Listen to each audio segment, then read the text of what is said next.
नमस्कार मु विश्वराज विश्वजित पट्टनायक आपण मानक स्वागत मो यूट्यूब चैनल बीबीपी डॉक्यूमेंट्री रे आपण आज आउ एक नुआ वीडियो मु नहीं आसी।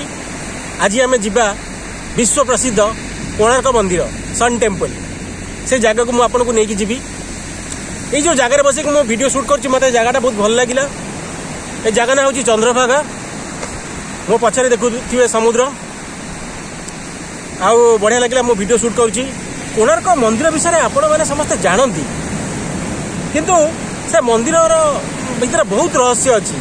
भावतु माने 1200-1300 मसीह मंदिरटी तैयारी होता जहाँ ऐतिहासिक माने कहती सेबेका मंदिर रे निर्माण होइतिबा पत्थर खंड किपरि से जगह को आसिला केमिति पहुँचला केते जण कारीगर से मंदिर नियोजित होइतिले से मंदिर तैयारी करिया पई। कारण राजा आदेश देले मते यही जगह मंदिरटी दरकार। सूर्य उदय हेले सूर्य किरण से मंदिर भीतर प्रवेश करिया दरकार सूर्य मंदिर। तेणुक ये सब भाविले आउ तो गोटे कोणार्क मंदिर तैयारी हो पारिबो नाही। आज जो माने आर्किटेक्ट अच्छा कि साइंटिस्ट मैंने अच्छे से भी जदि चिंता करेंगे भी तांकु भी माने गोटे आश्चर्य लगे माने केमिति एते सुंदर मंदिर से समय तैयारी हैला। से जेते कारीगर से समय थिले सेमानकु को सशत नमन सशत प्रणाम। कारण से माने एपरी कारुकार्य आम ओडिशा माटी रे ओडिशा भूमि रे करिगले माने एपरी मंदिर तो केबे हेई परिबोनी। अद्भुत। ताले आसंतु जिबा कोणार्क मंदिर तार कारुकार्य देखिबा।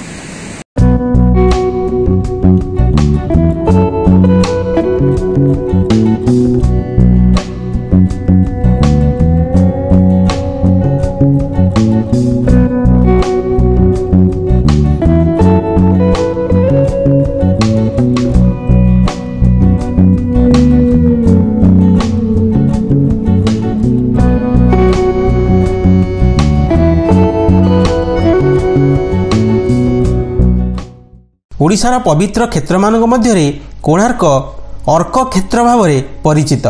कोण और अर्क यही दुईटी शब्दर मिश्रण रे कोणार्कर नामकरण होइतिबार अनुमान करा जाए। विश्व प्रसिद्ध कोणार्क सूर्य मंदिर गंगवंशर सम्राट नरसिंहदेव प्रथमक राज्यत्व समय निर्मित। राजांक निर्देश क्रमे उत्कल प्रदेशर पुरपल्ली मानकरू 1200 निपुण कारीगर मंदिर निर्माण कार्य आरंभ करथिले। मंदिर निर्माणर मुख्य कारीगर थिले प्रख्यात पत्थर शिल्पी विशु महाराणा। समुद्रकूल चंद्रभागा नदी मुहाण रे मंदिरर निर्माण कार्य आरंभ होइतिला। एही मंदिरटी आराध्य सूर्य देवतांकर प्रतिमा विजे पई उद्दिष्ट। एही सूर्य मंदिरटी को एक विशालकाय रथ सदृश परिकल्पना करा जायछि। मंदिर को एपरी भाव में निर्माण करा जायथिला जेपरी कि सूर्यंकर प्रथम किरण नाट मंदिर देई गर्भगृहस्थ मुख्य प्रतिमांक नाभिरे संयुक्त हीरा रे प्रतिफलित हेउथिला। एही मंदिर रे 12 जोड़ा चक लागिछि जहा 12 मासर प्रतीक। प्रत्येक चकरे लागिथिबा अर दिन 12 घंटा एवं राति 12 घंटार सूचक।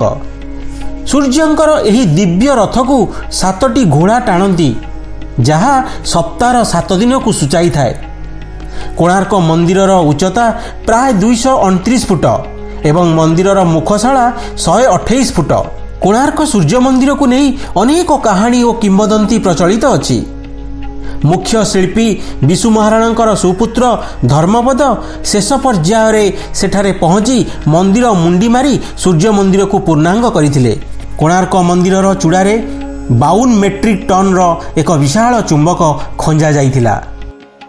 चुंबकर शक्ति एते प्रबल थिला जे समुद्र रे जाउथुबा जहाज गुड़िकरे थिबा कंपास एहा द्वारा प्रभावित हेउथुला। एही चुंबक कोणार्क सूर्य मंदिर को संतुलित करी रखिथिला।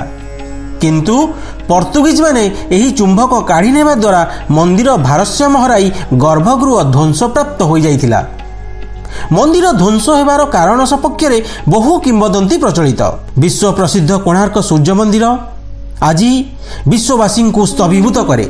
ओडिया कारीगरर निपुणता और भाववेग केते उच्च कोटीर थिला ताहार पटांतर नाही। କୋଣାର୍କ ମନ୍ଦିରର ଚାରୁକଳା ବାସ୍ତବରେ ଲୋଭନୀୟ, କମନୀୟ ଓ ସୌନ୍ଦର୍ଯ୍ୟ ଭରା। ଏହି ଓଡ଼ିଶା ମାଟିରେ ଅନେକ କୀର୍ତ୍ତିରାଜି ଅଛି ସତ, କିନ୍ତୁ କୋଣାର୍କ ସୂର୍ଯ୍ୟ ମନ୍ଦିରର ଦୃଶ୍ୟ ଆଶ୍ଚର୍ଯ୍ୟଜନକ ଓ ମନମୁଗ୍ଧକର। ଏହି କୋଣାର୍କ ମନ୍ଦିରଟି ତା'ର ଗାରିମା ଓ ଚାରୁଚିତ୍ର ବଜାୟ ରଖି ଓଡ଼ିଶାକୁ ବିଶ୍ୱ ଦରବାରରେ ଆଜି ପରିଚିତ କରାଇଛି।